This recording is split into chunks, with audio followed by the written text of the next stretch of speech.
Ilang taon ka na dyan sa The Hague. Gusto namin na manatili ka na dyan hanggat hindi mo sinasagot o pinananagutan ang iyong mga kasalanan. Crime against humanity. Sana mabuhay pa siya ng matagal dahil malapit na rin ang birthday niya. Kasi gusto natin siyang spend yung natitirang buhay niya sa kulungan. So, may spend the rest of your life in jail. Take your time. Happy anniversary. Sana diyan ka na mabulok. Mananagot ka sa lahat ng EJ case laban sa kabataan at sa ginawa mo kay Frenchie May at lahat ng mga mamamahayag. Marami siyang nasalanta ng mga katutubo. Marami din siya nasalanta ng mga mahihirap na mamamayan.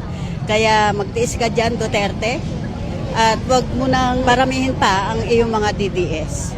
Merese para sa mga lahat ng mga biktima, hustisya, no?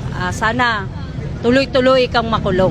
Magtagal ka pa dyan and sana hindi ka na makalaya dyan. Sana pagbayaran mo yung mga kasalanan mo sa taong bayan, ano? Sana habang buhay ka na diyan. Who is this stupid guy? Stupido talaga itong putang kung ganun. You created something perfect.